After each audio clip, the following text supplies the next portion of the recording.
વિજય ઉત્સવ ઝાલોદ પશ્ચિમ બંગાળ તથા અન્ય રાજ્યોમાં ભારતીય જનતા પાર્ટીની ભવ્ય અને ઐતિહાસિક જીતને લઈ સમગ્ર દેશભરમાં ખુશીની લહેર વ્યાપી ગઈ છે। તેના આનંદને ઉજવવા ઝાલોદ શહેરમાં પણ ભવ્ય રીતે વિજય ઉત્સવ મનાવવામાં આવ્યો હતો।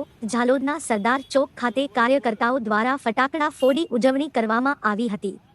સાથે જ જલમૂડી અને પેંડા વહેંચીને એકબીજાને મીઠાઈ ખવડાવી ખુશી વ્યક્ત કરવામાં આવી હતી।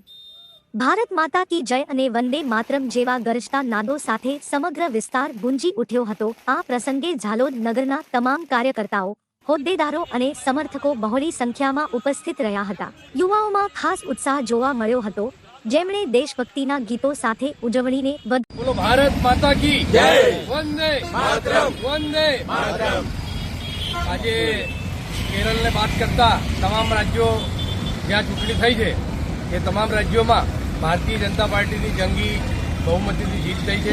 એમાં ખાસ કરીને પશ્ચિમ બંગાળની વાત કરીએ તો પશ્ચિમ બંગાળમાં વર્ષો સુધી પીસાતી, અથડાતી કૂટાતી જનતાને ન્યાય મળ્યો છે અને તમામ લોકો આજે ભારતીય જનતા પાર્ટીના શાસનમાં ભગવાભાઈ મતદાન કરીને 200થી ઉપરની સંખ્યામાં સીટો ત્યાં મળી છે।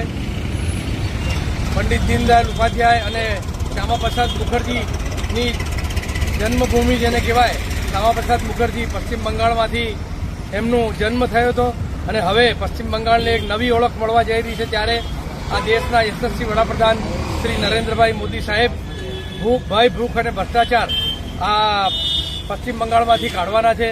પશ્ચિમ બંગાળની જનતાને અને મહિલાઓને ખાસ કરીને યુવાનોને રોજગારી, મહિલાઓને સુરક્ષા અને લોકોની સુખાકારીને સુખ શાંતિ ભારતીય જનતા પાર્ટીના શાસનમાં આવનારા દિવસમાં મળવાની છે।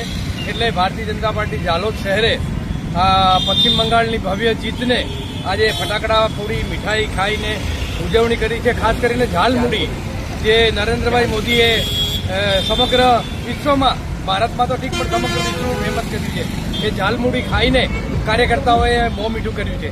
ખૂબ ખૂબ આભાર। વંદે માતરમ, ભારત માતા કી જય। ભારત માતા વિશ્વાસ અને વિકાસની નીતિઓની જીત છે।